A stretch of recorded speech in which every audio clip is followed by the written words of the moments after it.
Hey everybody, how's everybody doing today? Welcome to the final live stream for Photo Chat anyway for 2025. Um, and as always, the photo chats are just catch up with the community and see how everybody's doing. I hope everyone's doing well and had a great holiday. I had a great Christmas and looking forward to the new year. And if you have any questions, you can leave them in the comments section. I see there's already quite a few comments there, so I'll try and get to them as soon as I can. But uh, yeah, I just wanted to. I'm a little bit under the weather.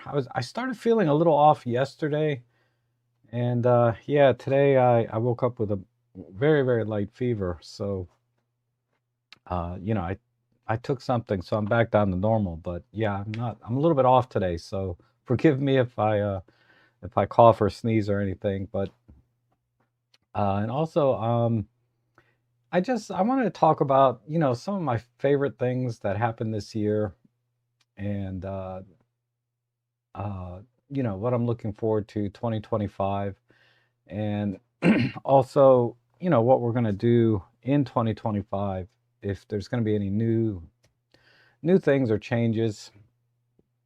I think about it every year. Towards the end of the year, what can I do different next year that would help the community better and get the word out what a great system the Micro Four Thirds system is, but also photography in general. It's a great hobby, I think, and it's great to see a lot of new people getting into the craft. Uh, i.e. the I guess someone told me yesterday that Kodak Chimera camera was number one selling camera last year. I just can't believe it. I just cannot believe that that camera's doing well. Um, but it is, so that's interesting. And um, and then I'll share a few images I did this past week since last week. So let's get started. I'll just go right into the chat section. Let me go ahead and open that up. And we'll start up here. I see Darko is first one in. Hello, and celebrations were grand. Yes, they were, always, as always. Interesting situation at a very public touristy place in our city. We got kicked out of for photographing with our real cameras while people with cell phones had no problem. Yeah, that's so common. It just defies all logic as photographers, right? Because taking pictures is taking pictures, whether you use a cell phone or a camera. So I don't know what the deal is, and why generally um, we have this stigma, right?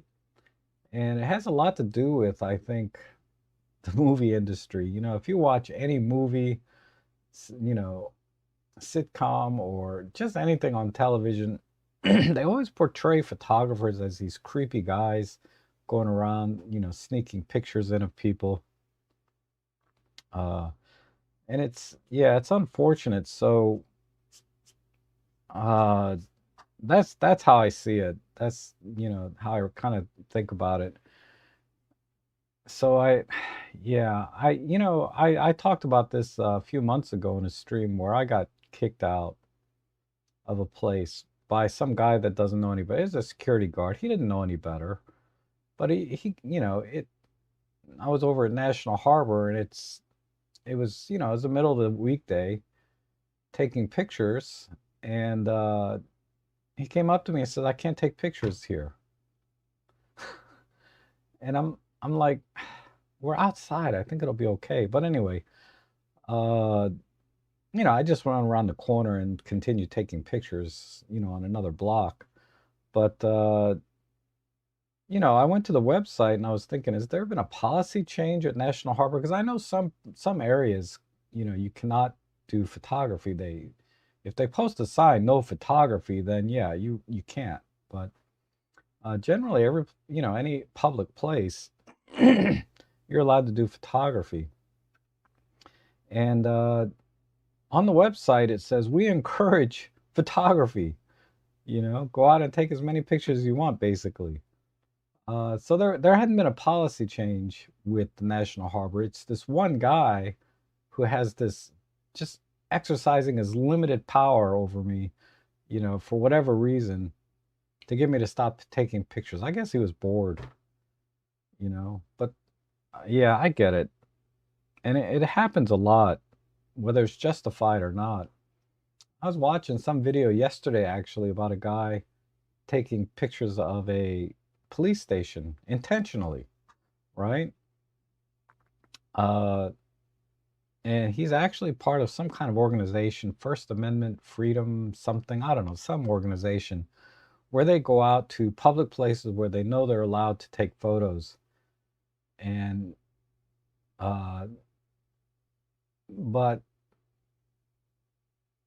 they expect to be stopped, right? They go to places where they expect to be stopped when they shouldn't be. And then they post these. And yeah, they get harassed for no reason. I mean, I get it. It is kind of fishy taking pictures of a police station, but it is uh, a state-owned building, which basically means it's public. And he's standing on a public sidewalk in front of the police station taking pictures. And a policeman came out, and then another one came out, and they handcuffed him, and we're gonna, arrest him. And then they called the supervisor out, and the supervisor said, "No, he's allowed to do that." So thankfully somebody knew, but not before he was handcuffed and all his whatever rights were violated. He was spouting off because he was ready for it. He was spouting off all these things, but it didn't matter to the police that were trying to arrest him and detain him. He was, they because those police didn't know any better. Uh, so the security guard was, I think, in the same situation. He didn't really know any better. Uh, and it's just something you have to deal with. If someone asks me to leave, I'll leave. It's okay. I don't need a picture that bad, but it's just we're gonna run into this kind of ignorance, time and time again, especially a lot of street photographers. Yeah, the venue, by the way, paid for it by our tax dollars. So yeah, I don't know. Sometimes they post on their website for the event, what's allowed, what's not allowed. But yeah, certainly, uh, if they're going to allow cell phone photography, then they should certainly allow um, regular cameras. And CCT cameras all around us, by the way, and we know how hackers get into those. My point being, even clear laws on public photography being allowed to do not matter when a person complains. Yeah. Person complaining got us kicked out. It's just, yeah, and like I said, it's this perception, when you see somebody with like a real camera. So that's kind of why I like this OM3. It's a little less intimidating, I guess, because it's kind of more vintage looking. Uh, I get more curiosity than I get aggression when I use that camera. And I think my street photography days might become more staged, meaning I have access to models for more acted out street scenes, and I will stick to wildlife and photography. Yeah, I know. And that's okay. But, if you really enjoy street photography, know what your rights are wherever you are and get familiar with public spaces and things like that and exercise your right as a photographer, right? Don't be intimidated by these idiots, whether it's the public at large or security and police. If you're legally allowed to do things, then exercise that freedom. There's no reason our rights as citizens here, at least in the United States, to be trampled on uh, unnecessarily. But hey, all happy 2026. Yes, happy New Year. And John Follows, good to see you. Season's greetings. And hey, lovely people around the globe, Henning. Hope you all had some great holidays. I did, thank you. And how was my Christmas? Christmas was great. I do the same thing every year. I just go up to my sister's house and we pick a God, I ate so much. I gotta shed some holiday pounds off. I've been eating so much these last couple of weeks. I always end my stream with eat healthy and exercise, but I I tried not to say that, this month. Um, and then Ernest asked, "Did you end up getting a Canon R8? If so, how does it compare to the Omen?" Yeah, I've had the R8 actually for quite a while. I bought it last year, like in 2024, I believe, uh, or very early 2025. And you know, how does it compare to the OM1? It's really apples and oranges, right? The OM1 is a flagship micro four thirds camera. The R8 is an entry level uh, full frame camera. So, there's definitely some big differences in build quality, um, and features. So where they're kind of similar is, they're very small, compact, lightweight. You can get relatively small compact lenses for the Canon R8, although it's still a bigger system overall. Uh, so, from an ergonomic standpoint and handling, they're pretty close. The handling is better, of course, on the OM1 because it has the joystick, which I actually like now, and a lot more controls, direct controls on the camera itself. So from a workflow standpoint, the OM1 is by far superior in every way in terms of handling, in terms of workflow, and feature set, right? So uh, there is some overlapping features. For example, they both have in-camera focus stacking, but the OM1 is better in that you can also use flash with in-camera focus stacking, um, which you can't do any kind of focus stacking in the R8 with flash. Um, and let's see. Uh, and of course, the uh, frames per second, I think you can get up to 40 frames per second on the R8, like in silent shutter mode, but it's not very useful for a lot of things because of the rolling shutter. It's a relatively slow sensor. So if you do a lot of tracking and rapid shooting, uh, you can run into some issues there. But putting that aside, um, the autofocus is pretty equivalent. I didn't see much difference between the two. They're both very good. And the OM1 has dual card slots. It's weather sealed.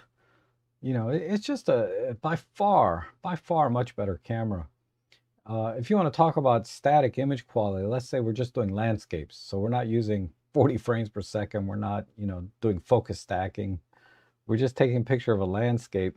Certainly the full frame sensor will give you uh, better image quality, right? And is it significant? I don't think so. Not in my opinion. Not enough that I'm gonna, take it out over an OM1 if I'm gonna go do landscape photography because I know what I can do with the OM1 because it has the additional features of like ND filters and high res shot mode and all kinds of stuff, right?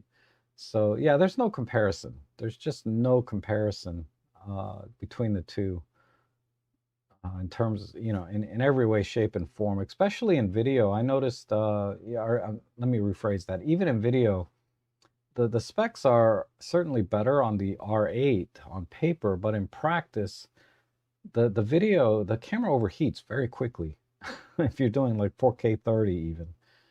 And the battery life is dismal, dismal battery life.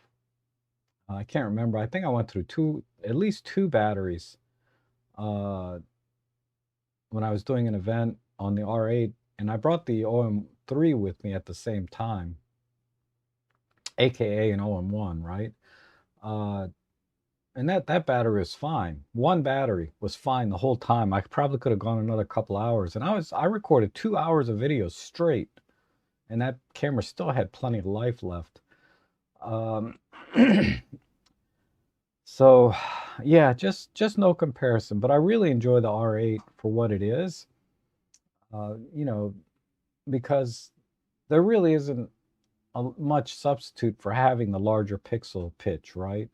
And getting that extra dynamic range and just a tiny bit more resolution and access to the lenses that the RF mount has. I don't have anything special. I just have the 51.8 and the 24 to 105 kit lens.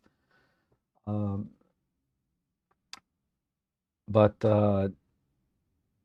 it's a nice system, and I would never hesitate to recommend a Canon R mount system. I probably, unless you're on a very tight budget, I'd probably tell you to go up at least to the R6 Mark II or 3, um, which would alleviate a lot of the issues that the R8 has, particularly with overheating.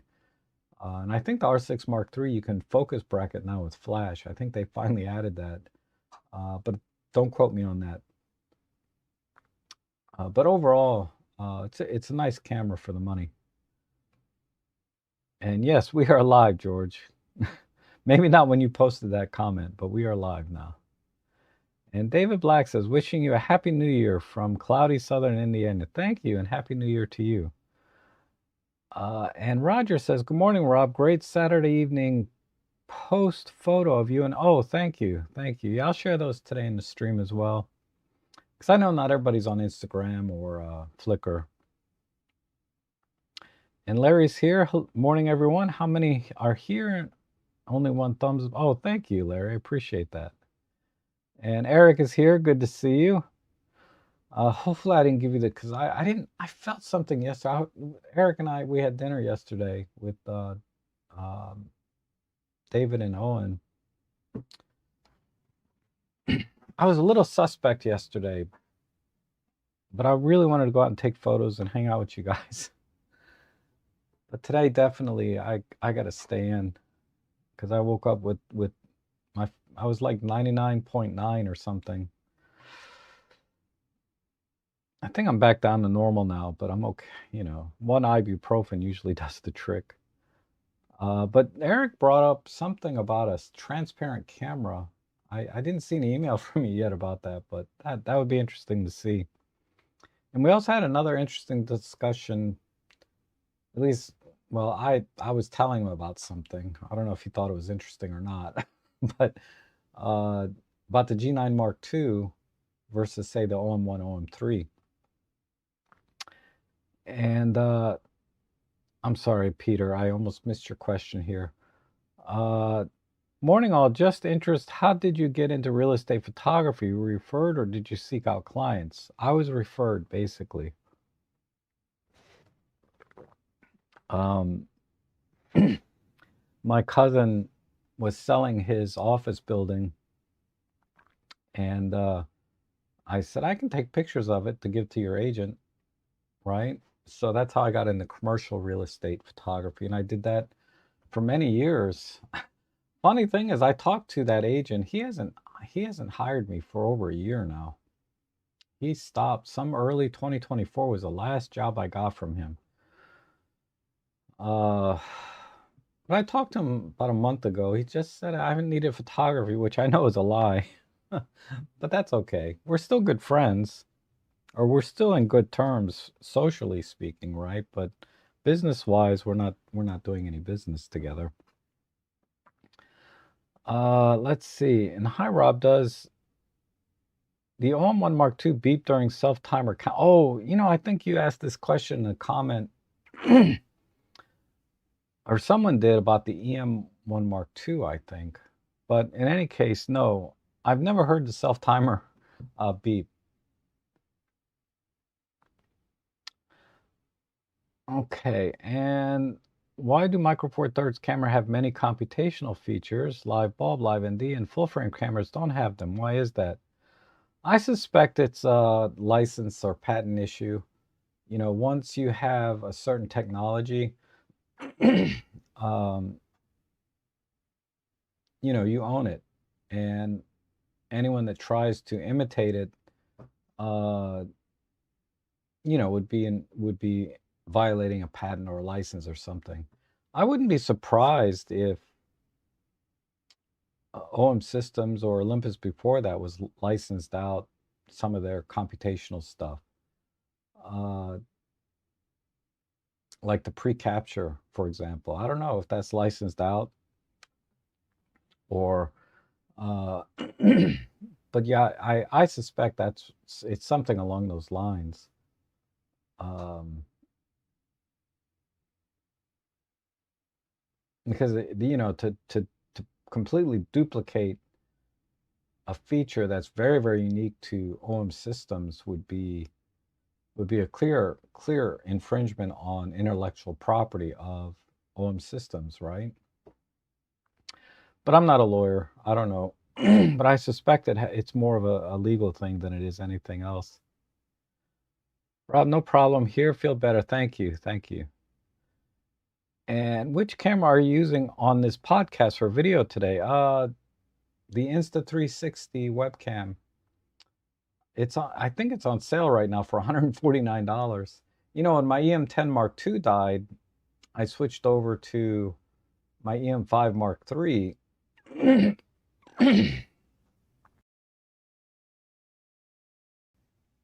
But it's such a waste to use an EM5 Mark III as a webcam. So I was looking for uh, a cheap alternative. So I looked at some other cheap cameras, maybe another EM10 Mark II or something used, right? But a webcam is so simple. It's just one USB-C plug and you're done. And the quality is really good, I think. So I'm very happy. And it's on a gimbal, so I can have it rotate and spin around to different parts of my room if I wanted to show you something.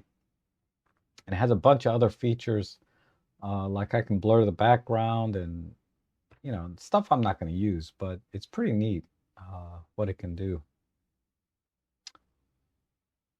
And thank you. Oh, you're welcome. Yeah, I don't think it's a possibility. Uh, if anyone knows in the comments section, leave it in the chat section if you know there's a way to make it beep when it's on self timer. But I'm not aware of anything. I just know you get the tally lamp.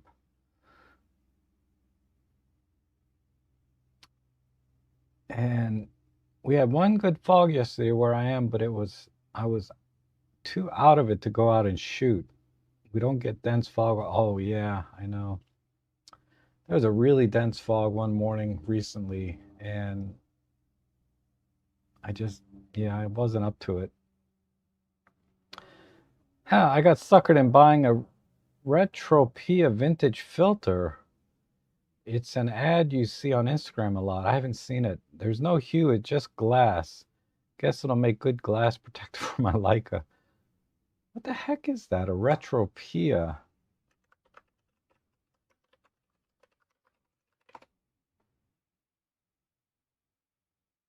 Oh, it's a glow filter. Man. $54.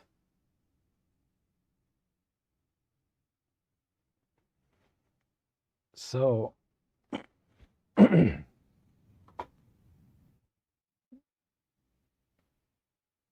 so it's a little bit of glow and it looks like it makes it warmer.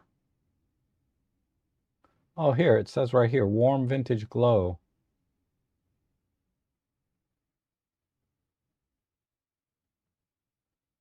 Huh. Okay. I mean, you just have to shift your white balance a little bit and use the black mist filter I told you about. If you want more of a glow, you can get the regular white mist filters instead of the black mist. The black mist is a little more contrasty. And good morning from Delaware, or DE, might be Germany, but I am Sam for my friends. Okay, very good. So I will call you Sam if you don't mind. My friend just got an all right. What are its strengths and weaknesses?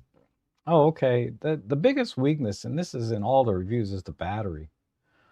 Uh, the battery is definitely the weakest. The video recording and overheating is another weakness. So you might get maybe 30 or 40 minutes of video recording, but it'll probably overheat before that. You hit that limit. Um, and then some minor things, like I said, you can't focus bracket with flash. Things I like to do, and uh, and then the lenses are huge for full frame camera, right? So ergonomically, the camera's a little bit small to really use big lenses. Even their 600 millimeter f11 lens that they have, or is it an f9, whatever it is huge on that camera. Um, Plastic, no weather sealing, single card slot, um, just a lot of things. But really, it's only the battery life and the fact that it's electronic first curtain shutter only. That doesn't cause a problem for me, but for some, I've mentioned that not having a full, front and rear curtain shutter uh, can limit you in some ways. But I haven't personally run across any issues, but there's that. Um, but yeah, it's a great entry level camera, and it's very similar to the R6 Mark II in terms of features and performance. It's just they dumbed it down with no weather sealing, single battery, small battery and single card thing. No image stabilization. I had to mention that earlier. There's no image stabilization, but that's not a big deal either. Um, so there's a lot of little things. The R8 is a great camera, and I don't want to put any shade on a camera that right now is selling for $1,200 or $1,300. Because it's for the money. I think it's a terrific value if you're focusing primarily on photography. Because when you're doing photographs, you can bring a couple of spare batteries and you can go all day if you want, right? um, it's only when you start thinking about video and uh, doing more professional work where the workflow is a little bit awkward on the camera because of the limited dials and switches and things that you can assign or use in the field. But as an entry level camera, it does everything, and you can do everything with it just about. Aside from, like I said, some flash things. You can't use flash with silent or electronic shutter. You have to use the mechanical shutter with flash. I guess the biggest strength being is the price point, what you're getting for the money, and the image quality is stellar. There's no question the image quality is awesome out of that camera. And Julio says, Happy New Year to you and your community. Thank you. Thank you. Um, and Adam is here. Good to see you. Do the lens filters you have been playing with work step up, step? Yeah, no issues. I mean, yeah, the usual caveats, you need to have the filter uh, a little bigger than the lens itself typically. Otherwise, you'll get vignetting if the lens is smaller and you're stepping down. But that's true of any filter. And for polarizers and variable ND filters, you have to be careful of vignetting on super wide angle lenses. So just the usual caveats with any camera lens system. But the filters I use, and I'll show some images. Darko's here. Can you explain first curtain shutter and second curtain shutter? Does that relate to flash photography? Okay, so in the camera, uh, there's a little shutter that comes down. You can see it. But right now, it's just a bare sensor. And I don't know if it's going to show, but in the live stream. But there's a curtain that comes down, little metal blades that come down and cover the sensor. Okay, so it covers the sensor before and after So the sensor's turned on, right? So you turn the sensor on to capture an image. So the first curtain shutter covers the sensor while it's turned on, and then it opens and closes. Typically okay. The R8 has an electronic first curtain shutter. Let's just start with that. So it covers the sensor. So you push the shutter button, the shutter comes down, the sensor turns on, and then it opens the shutter, and then it turns the sensor off for the shutter speed that you assigned, right? So if you set the shutter speed to 1 second, for example, shutter's going to come down, the sensor will turn on, the shutter's going to open, and for 1 second the sensor will stay on, then turn off and capture that data to the memory card. The second curtain shutter, instead of turning the sensor off, right, to end the exposure, what it does is you push the shutter button, the shutter comes down, sensor turns on, then the shutter opens for 1 second, and then it closes again to end the exposure.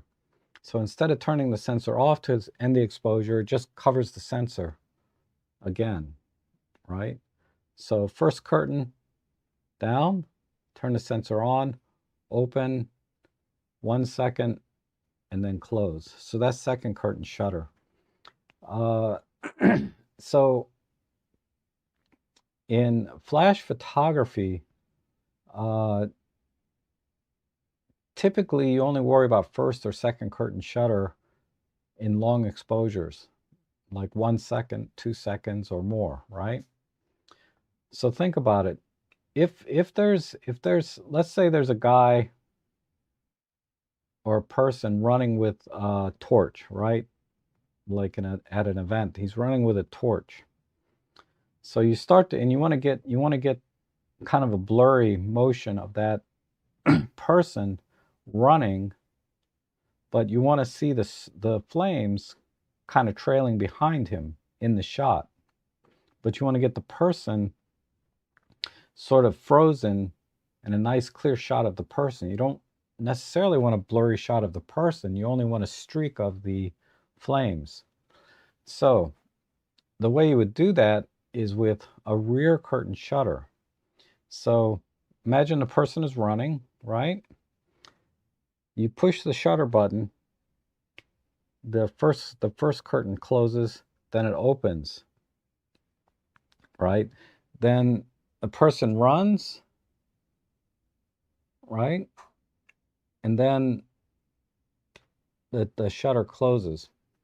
Without flash, that's going to be blurry, the whole thing, right? You're going to see the person all blurry, and the flames will be kind of blurry but streaking. So with flash, you can assign it to fire on the first curtain, or you can assign it to fire on the second curtain. If you want it to fire on the first curtain, right, what's going to happen as soon as the shutter opens, the first curtain, the flash is going to fire, but the exposure is going to stay on for 1 second before the shutter closes again. So what's going to happen as the person's running?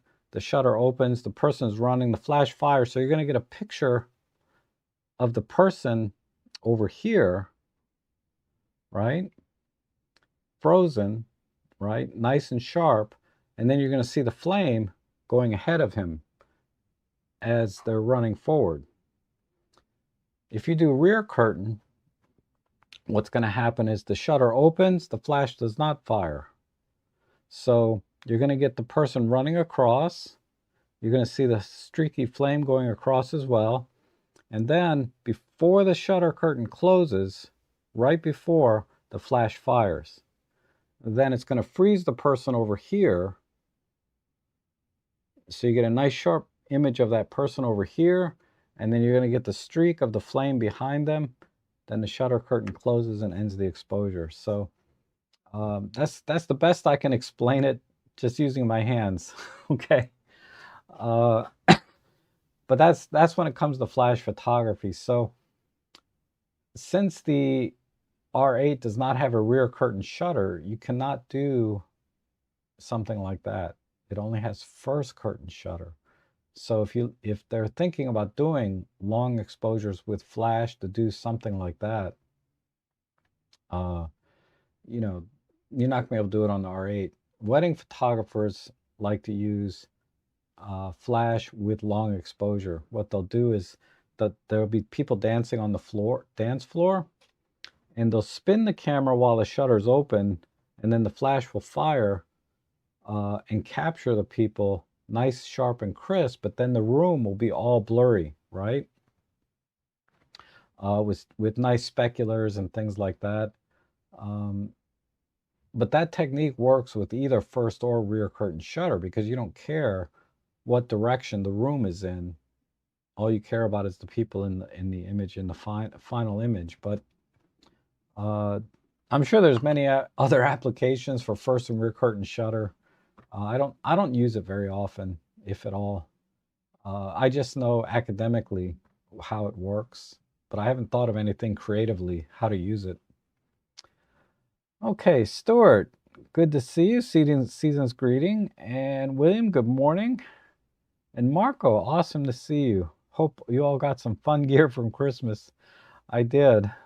I didn't get a camera gear. I got like this eye massager thing, which I might use today actually.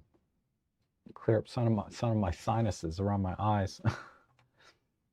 And Julio says, I joined Flickr years ago, but don't use it. What can you say about using Flickr Pro? Is it worth it? I think the only thing it does is you don't get ads between pictures, which is no big deal. I wouldn't pay for Pro just to skip the ads. But you get unlimited pictures. That's all I can think of, is you get to upload as many pictures as you want. So I think the limit's around 1,000 images. But yeah, ever since I got Flickr Pro, I've been very happy. And I use it. I use Flickr a lot. I've never, yeah, I'm not the right person to ask about difference between Flickr Pro and regular Flickr. I get the Flickr Pro because that's where I actually archive a lot of my images. You know, I got thousands of images on there. And if I want to find something, I can just type a search term in and it'll find that image for me because it uses some sort of algorithm to identify objects and things.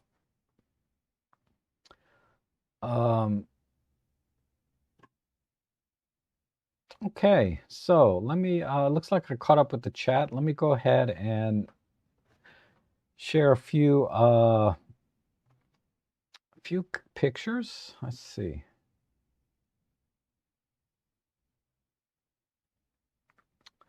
So yeah, this is the one I think Darko just mentioned. Well, not this one. I did some shots at home. I think this is, yeah, this one here. So this image here I posted and shared with friends, family, and of course the community here. But this was AI generated, right? The chair, me, and Ellie are all real, but everything else is AI. So let me give you the original image.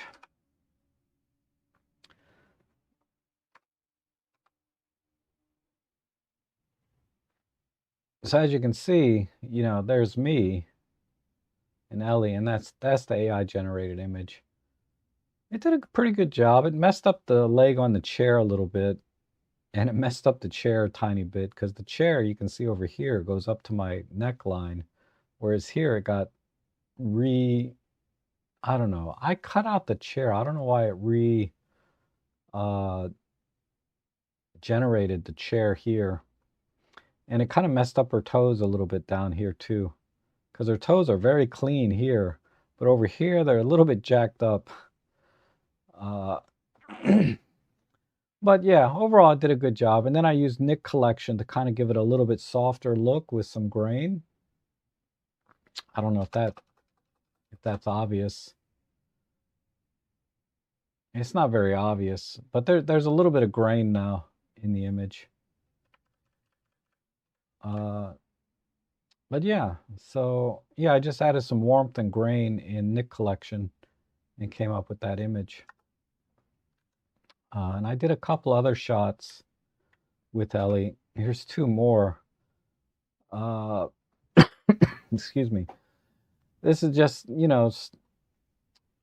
setting up this, the one on the left where I'm wearing the green jacket, farm jacket. This is just a simple 3-light setup. So I have a key light over here. I have a fill light over here. And then I have a rim light coming down from the top for the top of my head and my shoulders here. And that's it. So I set this, I set the fill light 2 stops lower than the key light, and the rim light I set to the same power as the fill light. Because it was bare bulb, it wasn't going through a modifier. I was using soft boxes, of course. And this is just a gray backdrop, and that's my floor. So no AI or anything here. And then this one, I just sat in front of the door, and this is one light. I put the light up a little bit too high, I think, on this one. I'm not real happy with this picture. But I was using a 24mm lens, so I had the camera. If you look here, the camera is basically right at my foot down here. Because, it's a 24mm. Because I'm testing this lens out for Bright and Star. It's a Sony 24mm f1.8 for Sony by Bright and Star. So I'm going to use these images in my review. But, it's tough to get her to look into the camera. I took about probably 40 shots and only got a couple where she was actually looking in the camera. So I have to sit there and try to smile the entire time. I was smiling a little bit more, but this one I didn't smile too much. But yeah, I just put the camera onto an intervalometer, and it just kept firing over and over and over again. And in between shots, I'm trying to say, okay, look at the camera, stay, don't move. And I put my hand back around, So it took quite a bit. But I'm trying to train her to look at the camera. I'm having very limited success, but she does kind of look forward when I tell her to look at the camera, but she's not looking at the camera. So I think with a little more training, I can get her to actually look at the camera. Uh,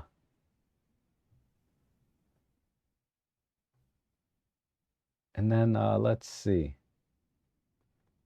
Here's a couple of more selfies I did. I don't know what. I don't know. I don't like this picture too much. But it's just a low-key black and white. Again, the 24mm lens. This one here, I was just trying to imitate a catalog picture that I saw.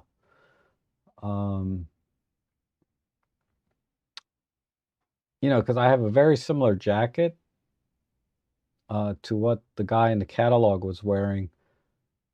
So I was just trying to imitate that. Again, this is just for the video review.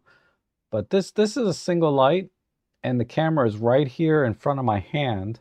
Okay, again, super wide angle. And then this is the basic 3-light setup. You can see the rim light here on my shoulders and hair, the key light over here to my left, and then the fill light over to my right, coming in this way. And that's it. So very, very simple setup, gray backdrop, and then I just adjusted the white balance in post-processing, so it had a little bit of a taupe color instead of gray. See if I can find the image. I mean, the best way to practice photography, at least for me, is to find images that I want to try to imitate, and then I try to duplicate it.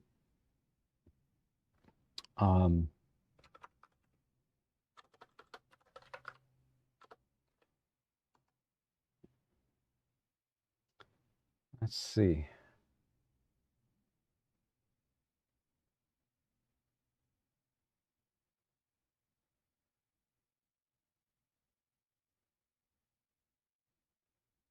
If I do,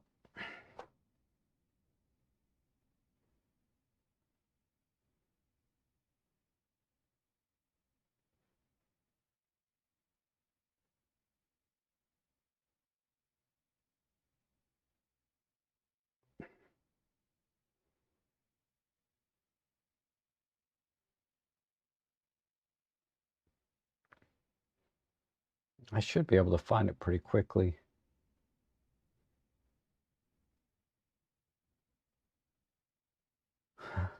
Yeah, this guy. So I was trying to imitate this shot. Uh, so, I have a very similar jacket, right? Gray pants and dress shirt, but I didn't like this blue sweater, so I used a green sweater instead. And he was wearing glasses, but his are clear. I didn't have clear glasses, so I do actually. I forgot I have these, my reading glasses, but I didn't have cool looking clear glasses. Uh, so I just used my sunglasses, but you couldn't see my eyes.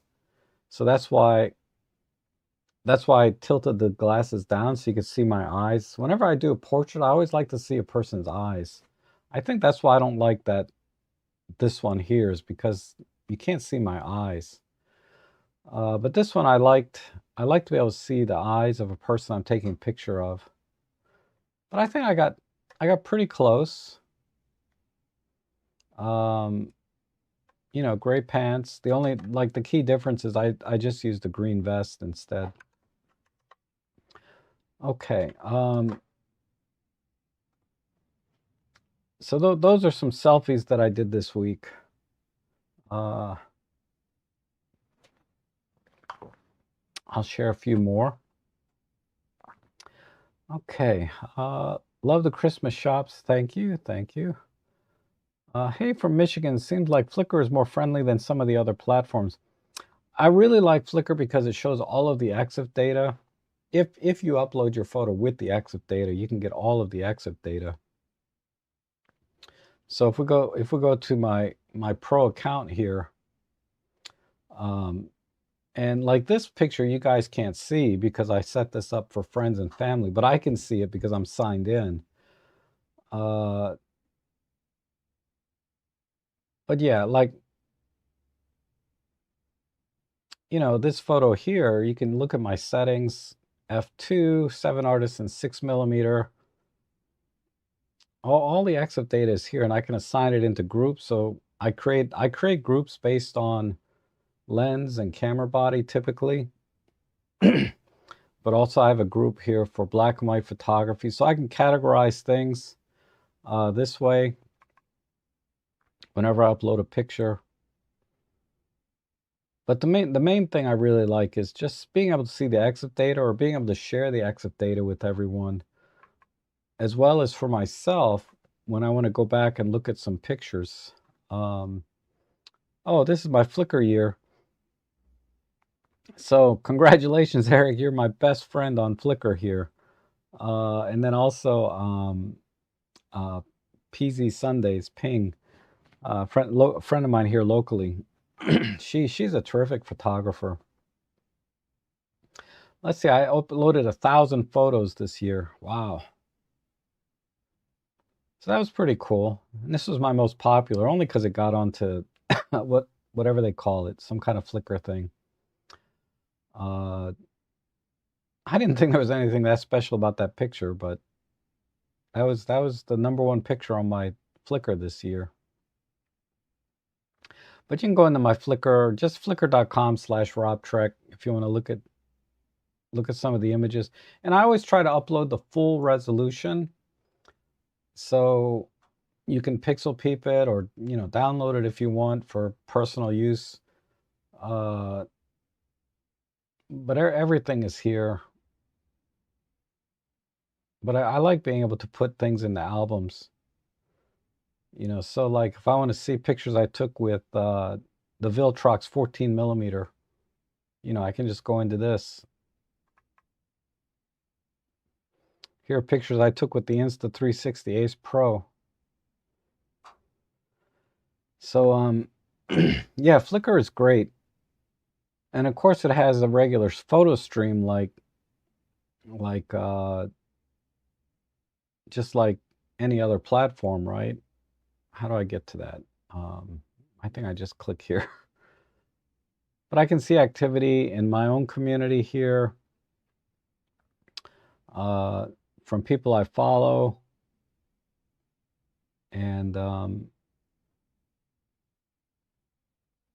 you know, Annie Grand, she does great pet photography. Um, oh, wow, she's using an OM3. I didn't know that with the 40 to 150. I thought she switched completely over to Sony. Well, that's cool. Wow, look at that. That's pretty clean. This is my dream lens, the 150 to 400. I'm gonna get that lens one day. Yeah. So anyway, enough about Flickr. I like Flickr. And Soam says, how is the G7X Mark II for portable camera for indoor photography? That's quite the following. So is it worth the hype? I love my Fuji XS20, but was not too pleased with its indoor pics. Yeah, the G7X Mark II is going to be worse. It's a little 1-inch sensor. I think it's contrast only detect. Uh, yeah, it's not as good. The XS20 would be far better, but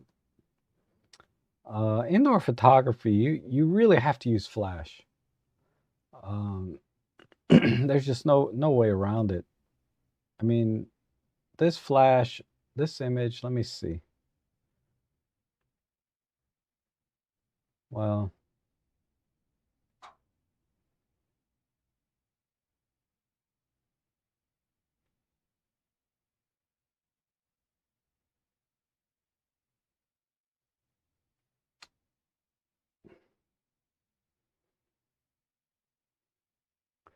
yeah, indoor photography, you have to use flash because otherwise you're going to be at very high ISOs. Okay, Marco received the new Godox IT32 flash with the interchangeable base to work with multiple brands. Neat little flash, perfect size for a small kit. Yes. Uh,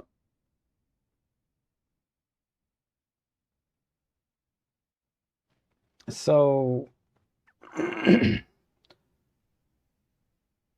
know, I got this in last week to review this IT32. Whoops, sorry. And I got one for the, OM systems and also for Canon. I think Canon. Yeah, for Canon. Excuse me. Has a nice little modeling lamp. It's pretty bright. Of course, it tilts and rotates. But say relative to, a TT350, it's quite a bit smaller. And of course, it has the new OLED display, all color and everything. If I turn it on,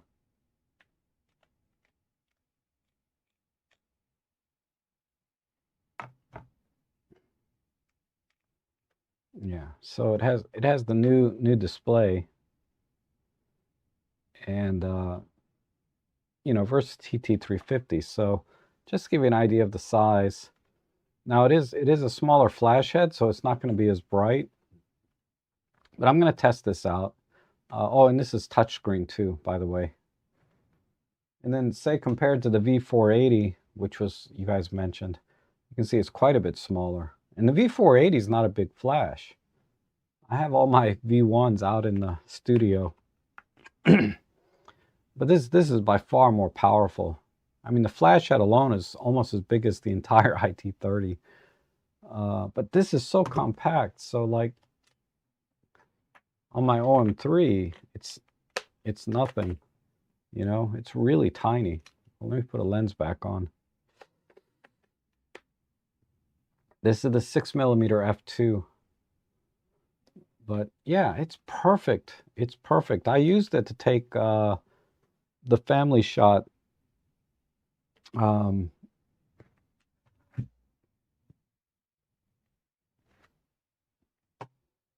let me see if I can. I really. You guys have never seen my family, but I used IT32 for this shot. I bounced it up against the ceiling, so there's a little bit of a shadow here. That's my fault. But I was at ISO 800 f4. I raised the ISO because I wanted to blend the ambient light, in the room, so I didn't get harsh shadows. So even though I was bouncing the light off the ceiling, I was getting, you still get that shadowy flash look. So I try to balance ambient light together with flash to kind of get a more natural look. The only thing that kind of gives it away is this shadow up here behind the chandelier. And this is their two dogs, and it's my mom. I talk about my mom time to time on the streams. But yeah, I used the IT32 for this shot with the OM3, I believe. Okay. Someone on a photography channel recommended putting on a screen protector, but would that keep it from closing flat against? If it's a thick one, yeah, it can.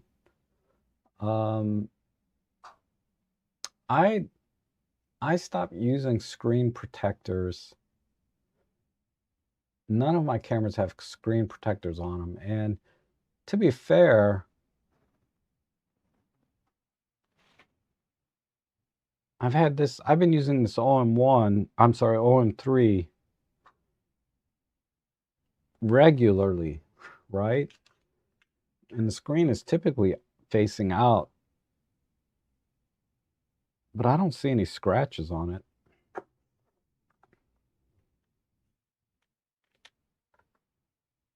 But yeah, it can keep the screen from closing all the way. You don't know until you actually put one on and try it on your camera. But my screen still looks perfect. No scratches at all. Because I think they use a Gorilla Glass. I mean, eventually it'll get a scratch. If you're worried about it getting protected from breaking the screen, I don't know if it really offers any more protection by having an additional layer on there. Or it would be pretty minimal extra protection if you do that.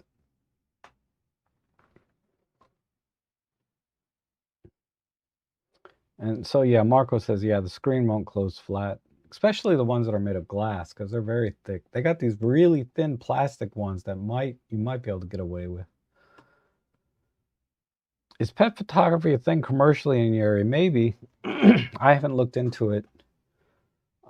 Somebody asked me to take pictures of their dog once. And they said they'd call me back, but they never did.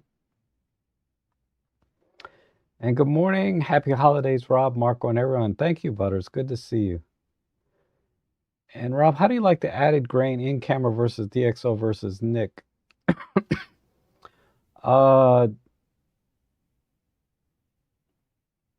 Honestly, I'm not crazy about the in-camera grain, like that's on like the Pen F and the OM3.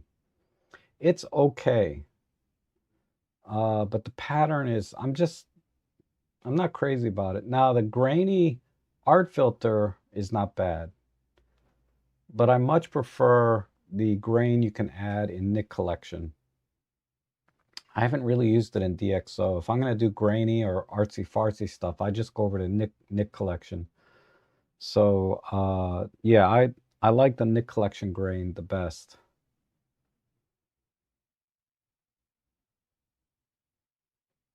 And oh, that's right. Butters, I think you bought that OM5 from Marco, right? For a good deal. So that was a nice hookup there.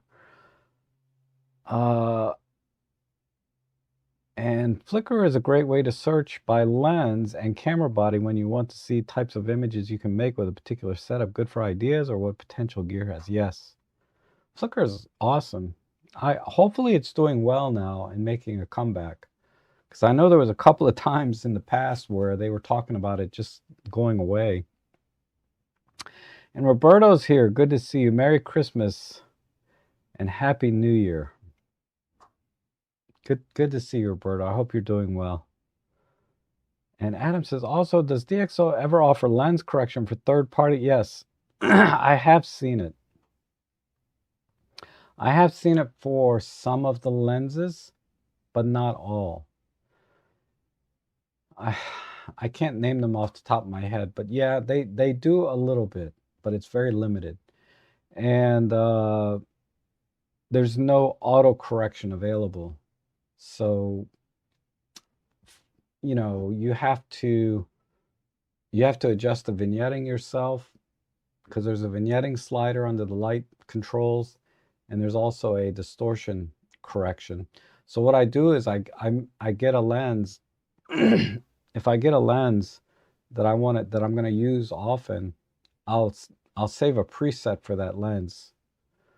So I'll do the vignetting correction, I'll do the distortion correction, and then I'll save it as a preset. So I got the Ace Pro 2 over the DJI. Happy with it so far. Yeah, it's a great little camera. And Darko says favorite Nick collection item is silver effects. Yep, I used silver effects on those black and white images I showed earlier. And one benefit of screen protectors, if you use the thin plastic film ones, you can get a matte finish and you don't see the fingerprints if that type of thing bothers you. Oh, that's interesting. I didn't think about the matte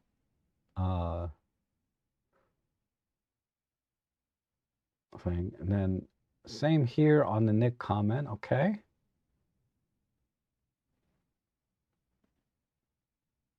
And there's a question for Adam. Your Facebook the summer reference of Rob Trek videos solved using on-tube features ever.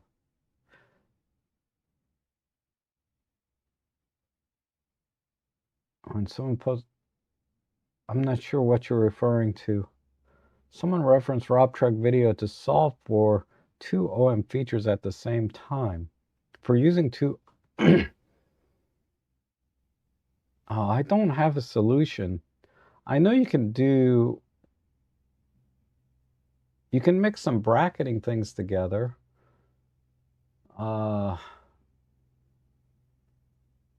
But computational stuff you can't mix. You can't mix like high-res shot mode with ND Live, for example.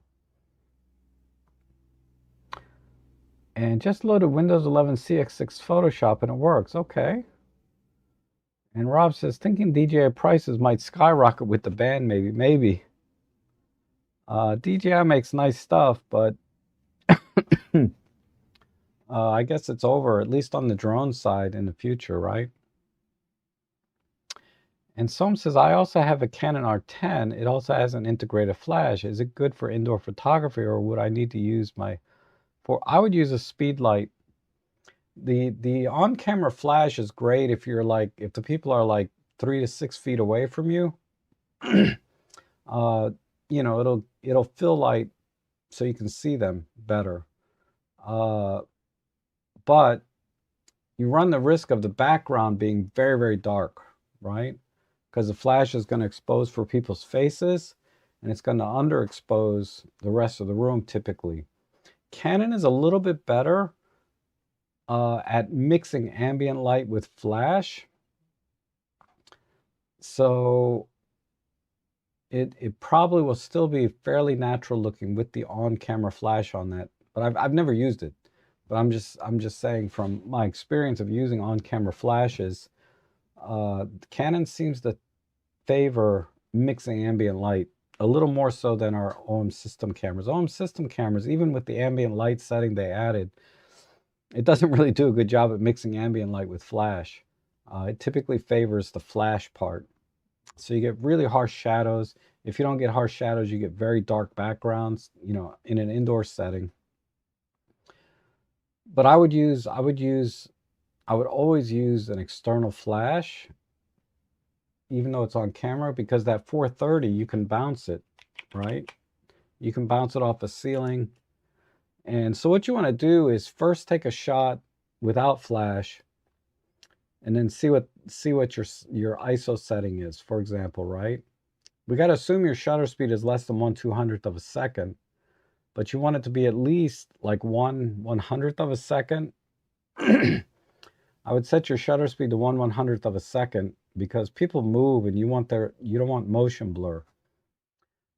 So take an ambient shot And then let's say you have 1/100th of a second at f2.8, for example, right? Check what your ISO setting is. Your ISO will probably be around 3200. So what you want to do is lower the ISO down at least one stop, but typically two stops. So lower it down to say ISO 800. And then put your flash in TTL mode on your camera. And then you'll get a nice blend of ambient light and flash together. So always take an ambient light shot and then adjust it lower by two stops, typically with ISO, because you want to lock your shutter speed and aperture, right? You always want to lock those in. So you just use the ISO to control the ambient light, and then put the flash in TTL mode, and then bounce it, either above. Don't forget to pull out the little white card, so you get a little bit of speculars in the eyes and things, and you should get some nice indoor shots.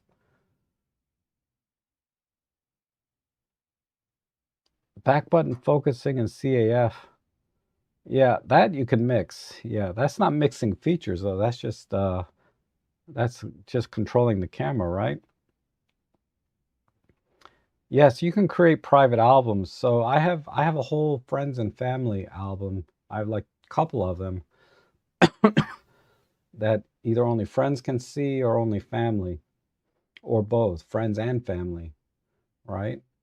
So I have private albums on my Flickr that, like that picture I showed today, you can only see it because I'm signed into Flickr, but if I sign out, that image is not going to show. And oh, the original Nick Google collection is free software. Oh, okay, cool. And Merry Christmas. I hurt my wrist recently and I had to take out my M43 gear, a G7 with a 14-to-140, as my full frame stuff was too big and heavy and difficult to use with zooms. Always surprised how fun. Yeah. It's awesome. It's funny. I had my OM3 with 40-to-150 out when I was doing some fireworks yesterday. And the guy next to me, uh, in the photo club, he had his S1R, the original, with like, I don't know, it was some big lens, probably a 70-to-200, right? Um, but it was massive compared to my OM3 with the 40-to-150 kit lens. And uh, so he noticed it though. I didn't say anything, because we're not there to flex, right? We're there just to take some photos, right? And he said, "Man, I can't believe that's a 80 to 300 equivalent." I said, "Yeah, I mean, we're shooting at f11 for fireworks. You don't really need to use a prime lens or premium lens for that, right? I just use kit lenses for fireworks because we're at f11. What difference? And it's at night. It's low light. The subjects are far away. I mean, there's no reason to use an expensive lens for fireworks. You know what I mean?" But anyway, um, I always had to fight the on-camera flash as it never clears my lens. Oh yeah, it's so low on the camera that it also produces a nice shadow from, yeah. So if you're running into that problem, the first thing you can do is try to take off the lens hood if there is one.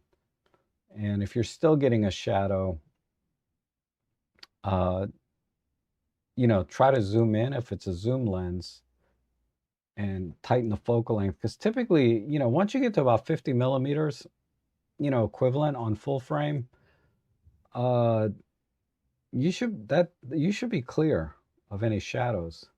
Right around 50 millimeters should be clear. Uh, I've shot as wide as 35 millimeters on my Canon with the zoom lens with minimal shadow, but using one of those tiny flashes. But yeah, it's definitely an issue, particularly when it's close up. Another solution if you're getting shadows, because shadows are basically blocking light that's normally reflected off of the floor, right? So if you shoot in portrait mode this way, now the shadow has nowhere to go, right? Because it's, there's, unless you're right up against the wall.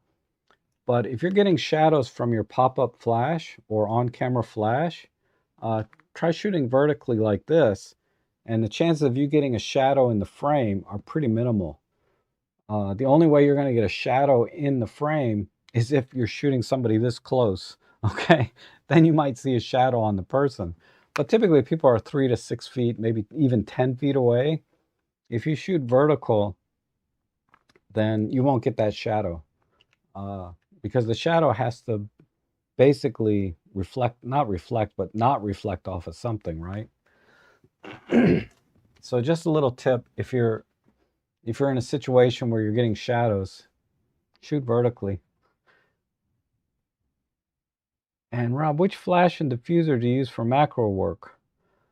Okay, so right now my favorite flash actually is probably, well, it will soon probably become this IT30 because it's reasonably powerful and it's up high enough, but I'm not sure yet. Jury's still out on that one. Right now it's my V480 for macro.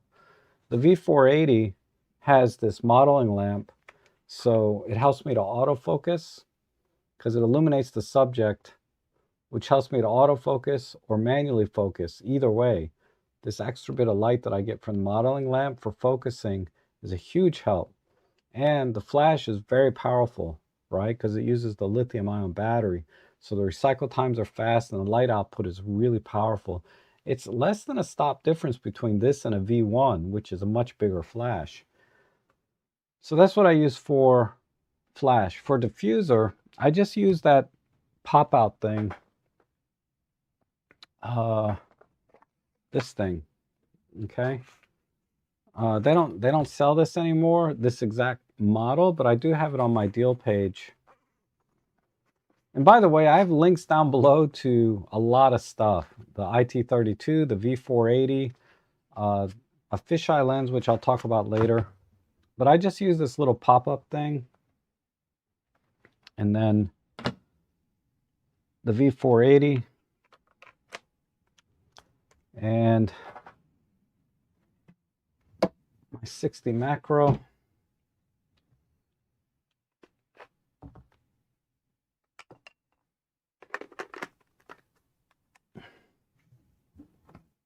And this sits on top. The reason I like this diffuser, this is hard to find now, this exact one, is because it has this elastic here, right? So when I put this on the lens, and I use my finger to hold or tilt the diffuser forward. So when I'm holding the camera, I use my finger down here to hold it. And then I'll put this down. And then I'll use the modeling lamp like this. Sometimes the modeling lamp is enough light, but usually not. Indoors maybe, but not outdoors. And then, yeah, this is awesome. But you can see how nicely this diffuser spreads the light. It's pretty even. So this has more than enough power. A lot of times I can get away without using the diffuser and just using the flash directly because it's high enough off the camera that it's not going to create a shadow on the lens. And the light just spreads enough. So if I forget my diffuser or whatever, or I need more power for whatever reason, I mean, there's a lot of different reasons you would use bare flash in macro than using a diffuser, but that's my setup. So if you go to my robtrek.com/deals page, I have all that stuff on there, the diffuser and the flash. the diffuser I put in my deal page now, because they don't have this one anymore, doesn't have this elastic. It's just a square opening. So you're going to have to hold the diffuser or just take it off when you're walking around. But this one, because it has some resistance, it stays on the camera. It doesn't just fall off. So that's why I like this one. And they're only $8, right? And this one's starting to get beat up a little bit, though. You can see little tears and rips in it now. So I'm going to have to replace this soon. But it collapses down nicely into a little pouch. Now I am experimenting with a new flash. This guy. This is also on my deal page. But this is an LED light to illuminate the subject. And then these are, you know, articulating flashes that you can kind of position any way you need to. And these are not LED, these are flash. So they have a lot of power, relatively speaking, to LEDs. And, you know, it's manual only. So I'm pretty happy with this so far. I did the sand pebble photography with this because I can put a light behind and I can put a light in front, you know. So I have two flash heads, right? So I can manipulate the lights and shadows a little better, as opposed to just doing a diffused light like you do for insects and things. When you want more speculars, you want to use more direct light, right? Which is great for doing things that have texture in them, like sand.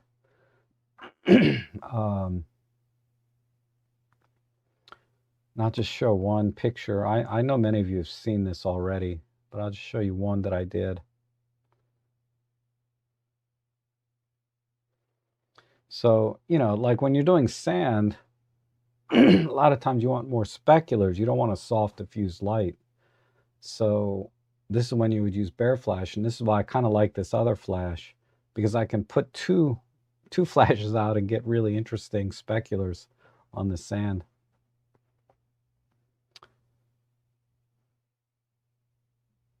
Okay, and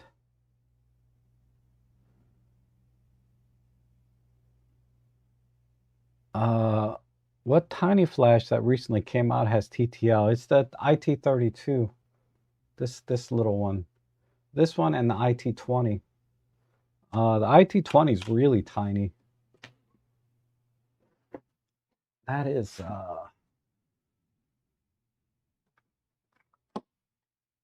well, the IT30, and this is the IT20. So the IT30 is even smaller. It's probably the same light output. I don't know. I haven't measured these. But the IT30 is certainly smaller, right, than the IT32. But you can't, it just goes on camera. You can't really articulate it or turn it, right? It's just a brick. And then the same thing goes for this IT20. This is the IT20. It has TTL, but it's tiny. It's like the same size as the modeling lamp there. But, you know, it's pretty small. And they sell a riser. Basically, it raises the flash up higher off the camera. And this is TTL because it has all the pins, right? So you can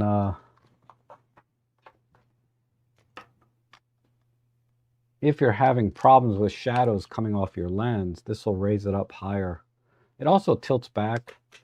This is pretty limited functionality because this flash head is so tiny, and it doesn't make sense to use it for bouncing with this tiny flash. You know, and the other problem is the ergonomics, right? Because now it's hitting my forehead, and I can't get my eye up to the, you know, let me see. I don't know if you can see, right? But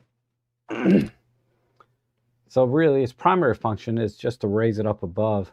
So when I was doing some macro work, because if you're shooting it on micro four thirds, if you're shooting like at 25 millimeters, you're not going to have a shadow in your frame because the focal length is tight enough.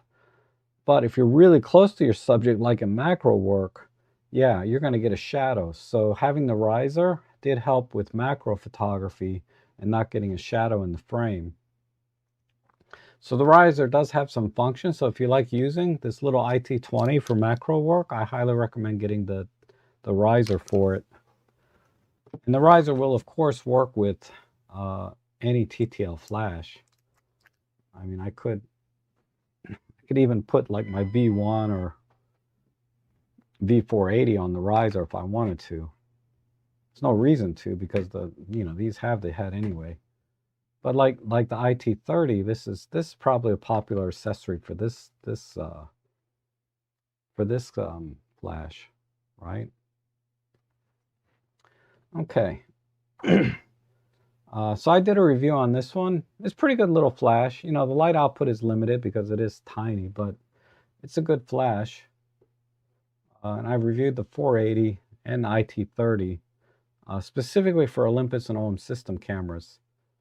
So you want to watch those if you have an OM system camera because I go into the macro photography, the flash power, the endurance of the flash, the recycle times, all of that, specific to focus bracketing and stuff.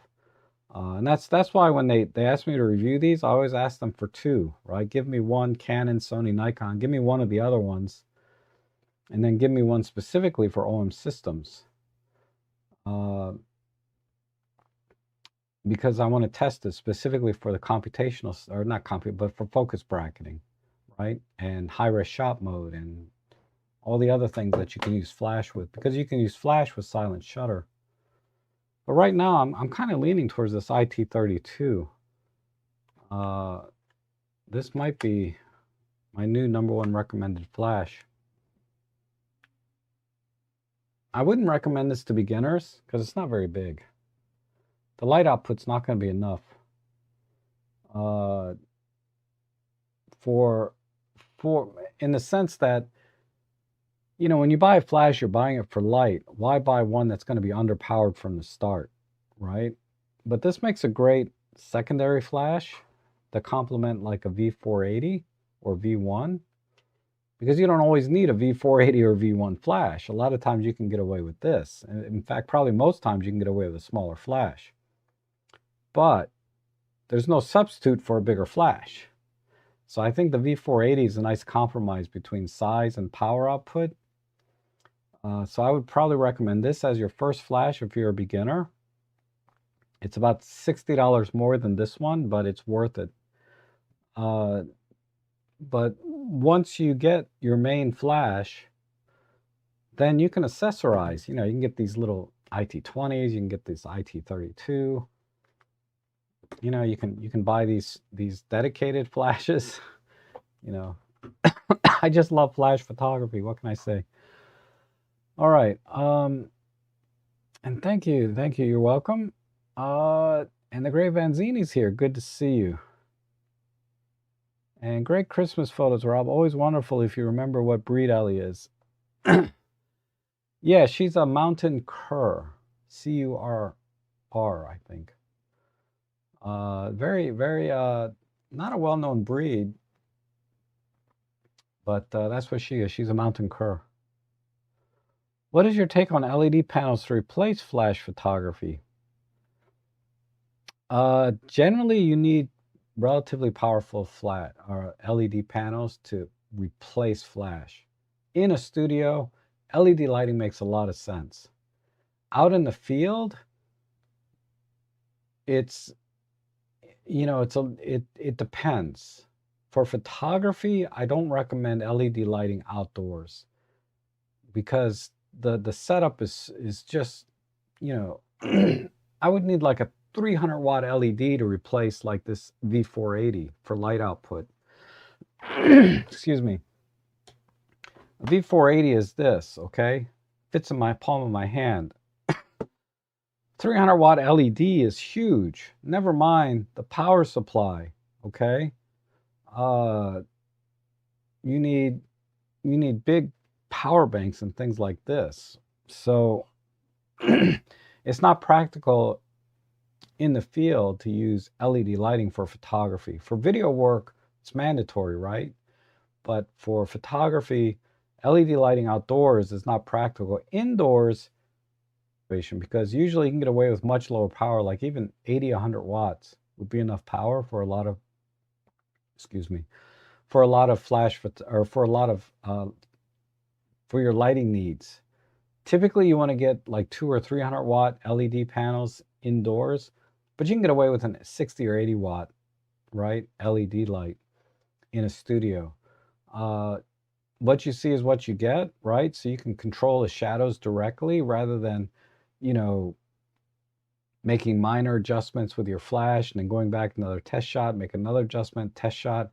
You know, it's much easier to work around quickly with LED lighting and get the lighting exactly the way you want it.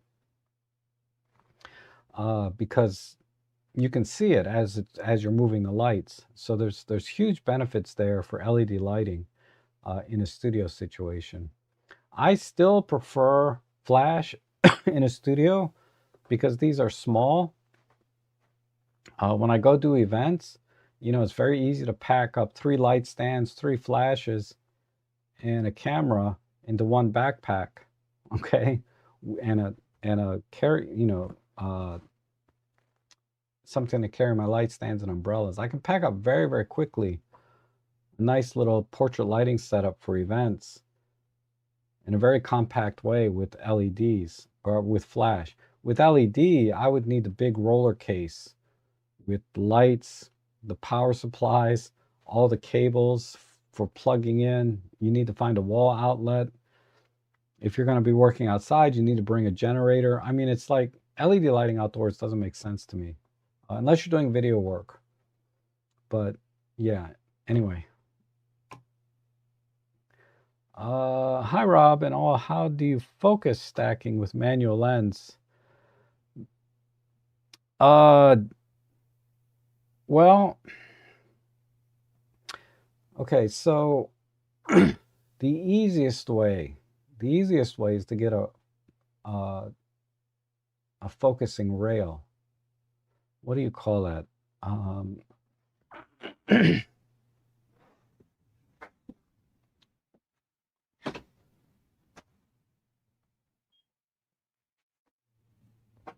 The easiest way is with this. These are going to run you. You need to get a decent one, like $100 or more. They have very expensive ones, of course, right? But less than $200, you can get a pretty decent one. I got this one on sale for like 85, but this sells for like 130, 140. This one's made by Nissi, and because I have a 4.5x macro.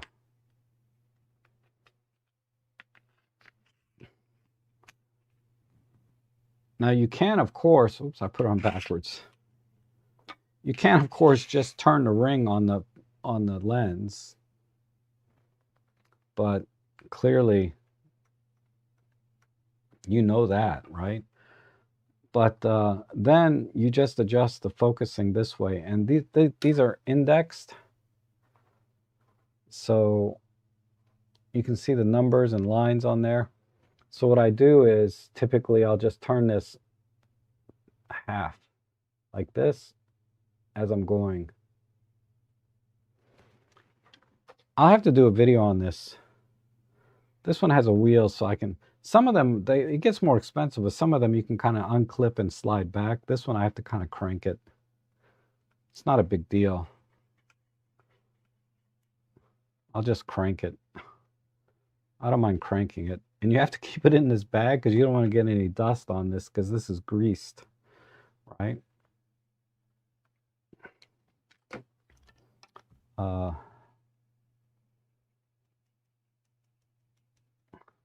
So basically the rail moves the camera back and forth for focusing. And I just turn it, take a picture, turn it, take a picture. And what I do for workflow is I actually put the camera on intervalometer mode. So I'll set it for like a 3-second delay between each picture. So it'll take a picture, I'll make an adjustment, takes a picture, make an adjustment. So I use an intervalometer when I'm doing focus bracketing using this rail, and it's very fast. So if you do a picture every 3 seconds, right, that's what, 20 frames per minute, right? 20 frames per minute. So if you're going to do 200 frames, it's going to take you 10 minutes to get through 200 frames. But yeah, that's how I do it, like that. That's the easiest way. It's well worth $120, $130 investment to get a rail. And the rail, of course, comes with a plate, Arca-Swiss plate, and 1/4 screws, so you can mount this onto a tripod. A lot of times I'll use this tripod. This is a little tabletop one. It's very sturdy. Because I'm doing like really, really fine macro. But that's how I focus bracket.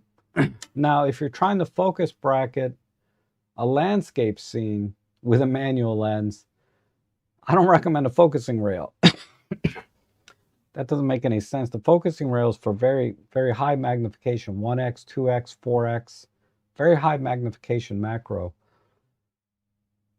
Landscape focus bracketing, you pretty much just have to rotate the focusing ring on the camera. But you have a lot more flexibility, right? Because the depth of field is so deep. You don't have to be quite as precise, right? So for landscape focus bracketing, do it manually on the lens, focusing ring directly. You'll be okay. Just use the markers on the lens itself, because most manual focus lenses have markers on them. But for really, really high magnification macro, focusing rail is the only way to do it.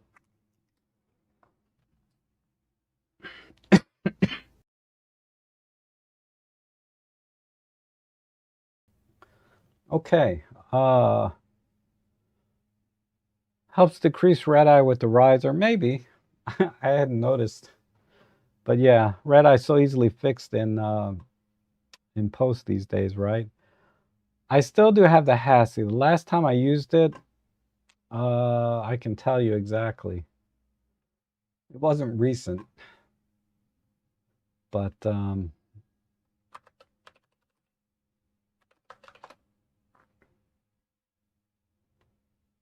give me a second.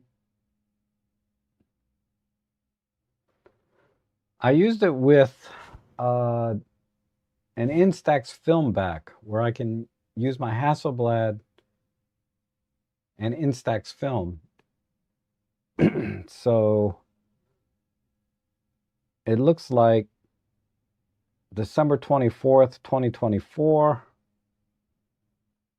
So it's been a year exactly, because today's the 28th. Yeah, 1 year and a day. Gosh, time flies. A little portrait I did using Instax film. I look fat there. God. Anyway, I still have it, and yes, that's the last time I used it.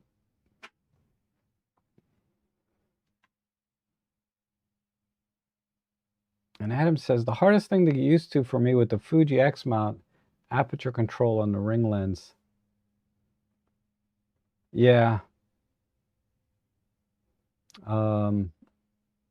Yeah, because you can't, I think you can assign a dial, because the lenses I bought for it, except the kit lens, don't have an aperture ring on them.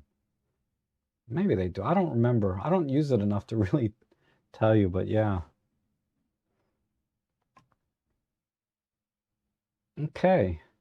All right, let me show a few pictures. Looks like I caught up with the chat. And I'll talk about these. When did I take this one? I think I showed these last time. This is relatively new. This was also with the 24 millimeter lens. I just cropped it wide. Uh, but this was taken at the same time as the ones I showed last week. I just finally got around to processing this one. I thought this came out okay. I'm not too happy with it. Here's another one. Same location.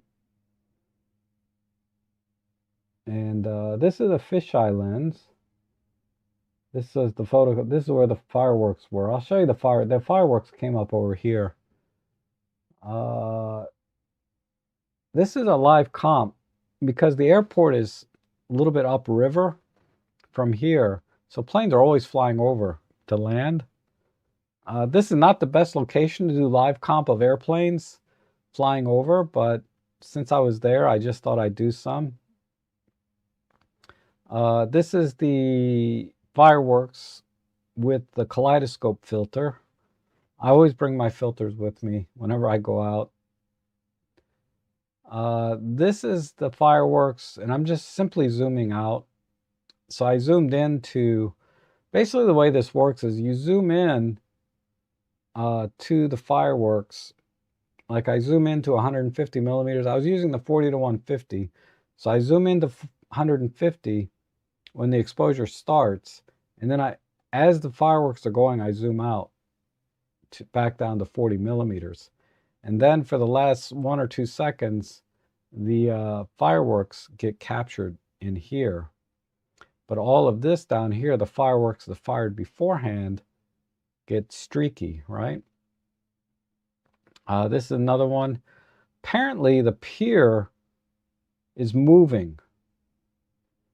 So it feels solid when you're standing on it, but I cannot explain how badly, this is all jiggly.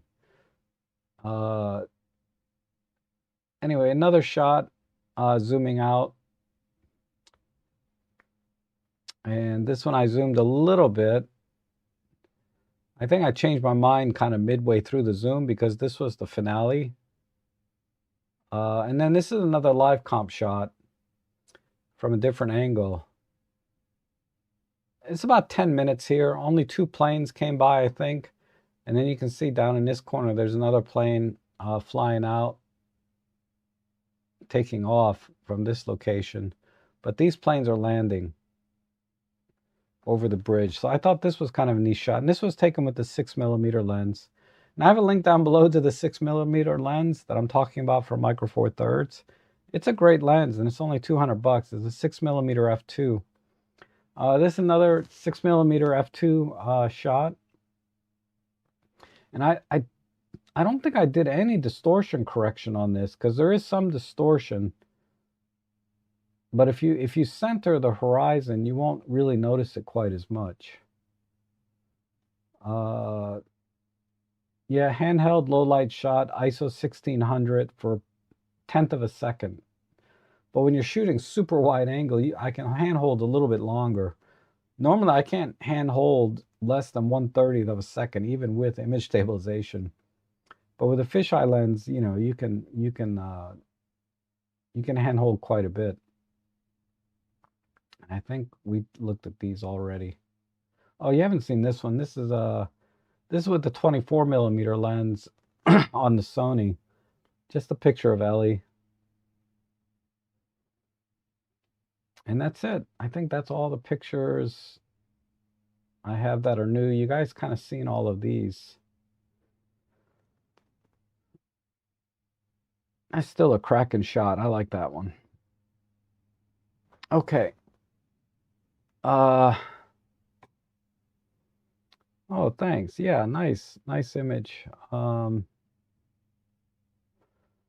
Roger says, I need to use my 8 to 25 f4 more. Yeah, definitely. It's really nice for doing live comp if you have things moving in the sky, especially at night, like doing planes and whatever else. I want to show you guys something. This was a weird anomaly that I picked up in my live comp.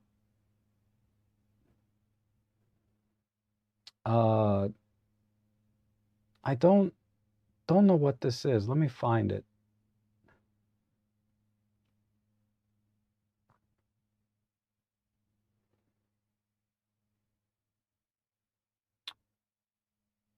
thought it was reflections from the plane.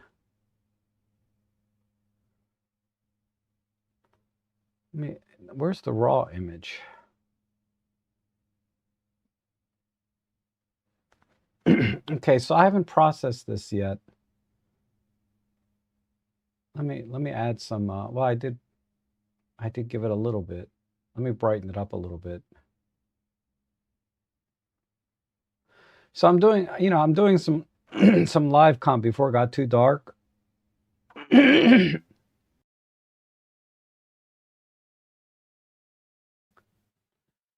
So you can see the plane here flying off, and then it kind of disappears. It's still here, but it's just hard to see. But I can't explain what these things are. These are obviously bubbles in the water that are kind of coming across. But let me zoom into this corner. I assume these are bubbles also, but why do the bubbles have all these different colors? And what the hell is this over here? Let me zoom in even more. Maybe, I mean, I don't know what this is. And why these bubbles have colors. Because I was standing there while it was taking this photo. I didn't see any of this in the water. So I'm going to have to go back there and do this again, just out of my own curiosity to try to figure out. Because when I was looking in the EVF, I thought maybe it was the reflection from the plane going into the water, but it's not. It's something totally different.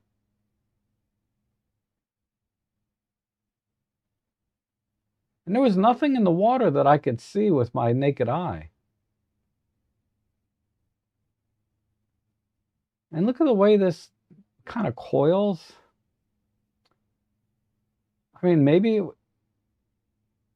I don't know. I don't know what it is. Really strange.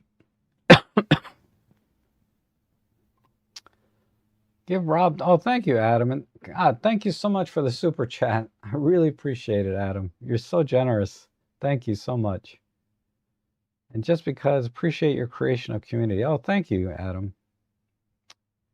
And do you use a lens protector, reflection off? No, there was no filter on the lens. I was just using this one. There's no filter. It doesn't have threads, so I can't put filters on it anyway. I have no idea.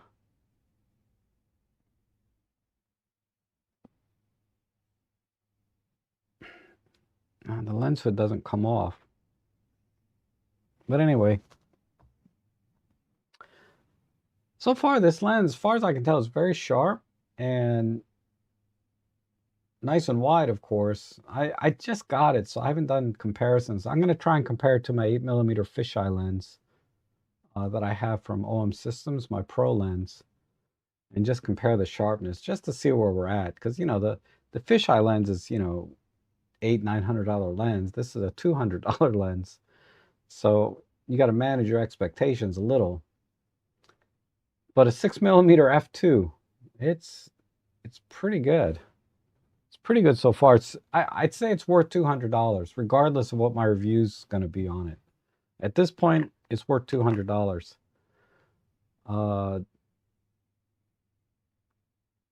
I should try to do some Astro stuff because f2 is pretty fast. If I can do maybe, I mean, we're in the right time of year. It's just freaking cold at night. Okay. No idea what that thing is. What I can do, I'm going to upload it to Flickr so you guys can look at it for yourself.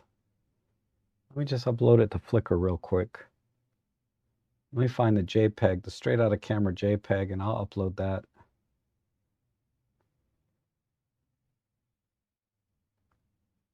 Oh, the straight out of camera JPEG is a little bit dark. So I'll send the raw, but just brightened up. export.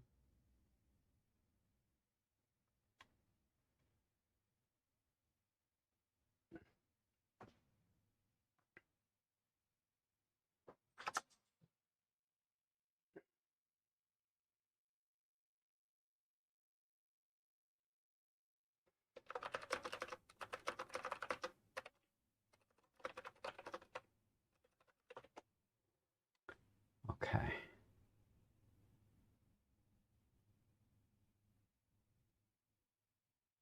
All right, I just uploaded it to Flickr. It's taken a second to get in there, but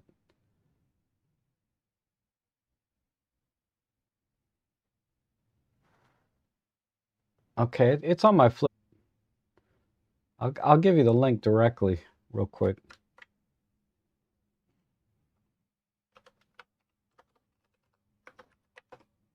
So there's a link to the image. You guys can look at it.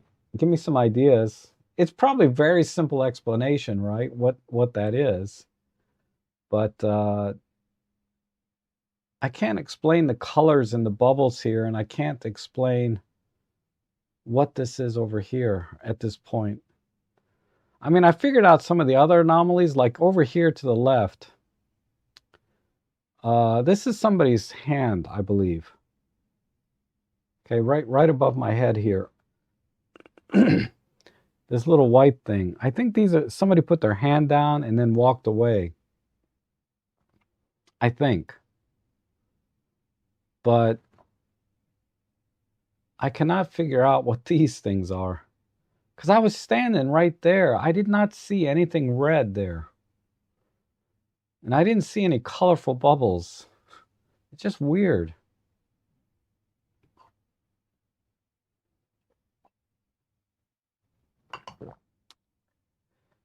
It could be. Yeah, it could be were those watermarks for fish swimming near the surface? I doubt it.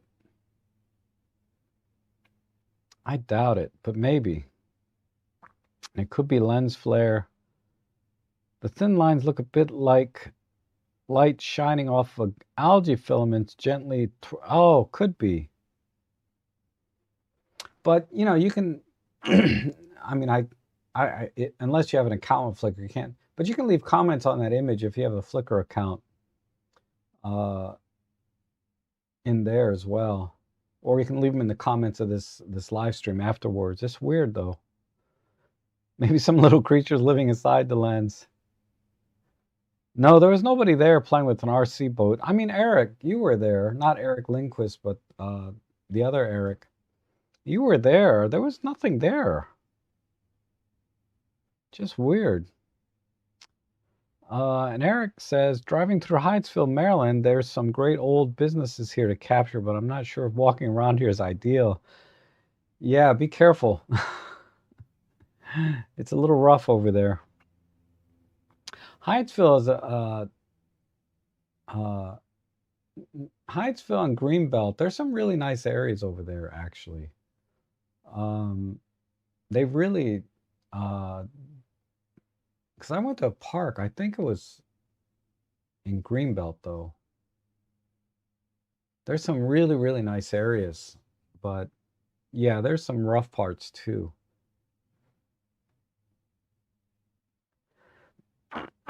And Heather says, I was taking photos and had micro SD cards in the camera. All of a sudden, I was getting read errors.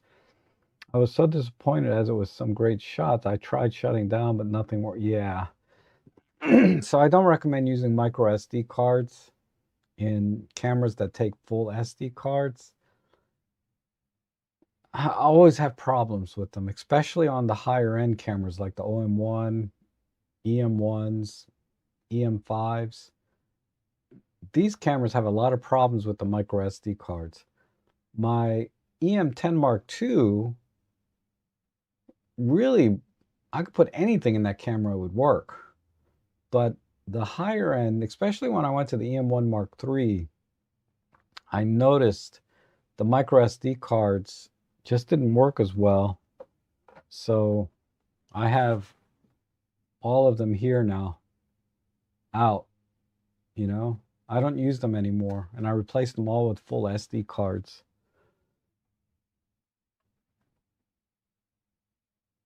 JP says never had an issue. Yeah.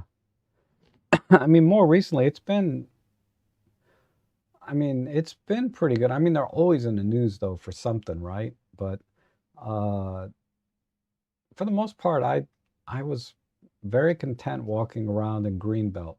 Greenbelt is a nice little town. Hydesville, I haven't been to in a while, but I used to work there in Hydesville. Yeah, I had some issues there. Um, I mean, I had the crap beat out of me a couple times and been robbed and yada yada yada. But this was years and years ago, like probably 10 or 15 years ago. But when I went out there recently, earlier this year, it was totally different place. Some places haven't changed though, but for the most part, it's totally different. And Robert's here. Good to see you. Hope everyone is enjoying the end of your holidays. Thank you. Eric says, I didn't see anything moving in the water either. I know, right? I don't know. I don't know what that is. But you guys should check that out and let me know what you think. I should go back there and try and figure it out. When I'm feeling a little better, I'll go back out. I don't know. I don't know what my temperature is. Give me 1 second. I'm starting to feel a little bit heated right now. Like that ibuprofen from a few hours ago wore off, maybe.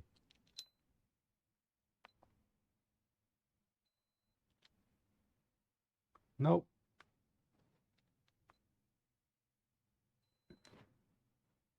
Yeah, perfectly normal.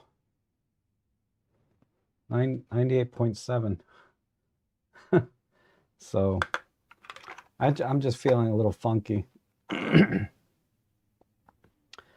Okay. How am I doing on time here?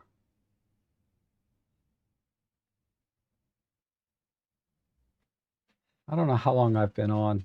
Almost 2 hours, it looks like. Ooh, so maybe no, there was nobody fishing there.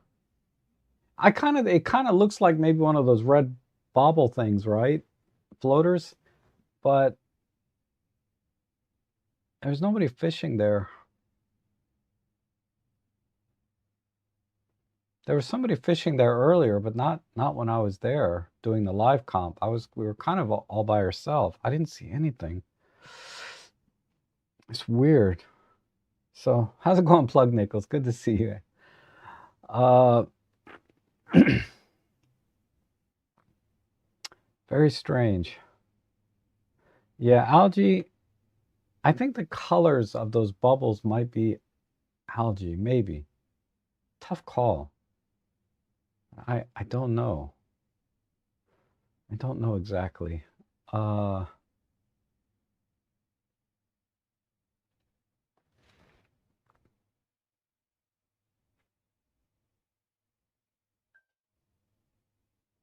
okay. So let me go ahead and wrap it up. I'll be back on Tuesday for like my shopping live stream for deals and things, end of year deals, the after Christmas sales. Now's a really good time to get things like I was looking for those hot plates that you can put your coffee mug on. Yeah, those things were expensive before Christmas. Now they're really cheap. Stuff like that, right? That you can get super cheap now. People that buy things as gifts, those things are on sale like crazy right now. So use my Amazon link down below to go to Amazon and go crazy.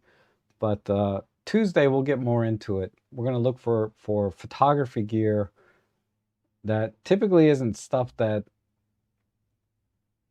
that they don't really have big after Christmas sales on photography gear because people are gonna buy it. But stuff like coffee warmers, stuff junk like this, right? Goes on. Yeah, you need some more SD cards. I know this sucks. It sucks. The The cheapest one, maybe you can come back on Tuesday.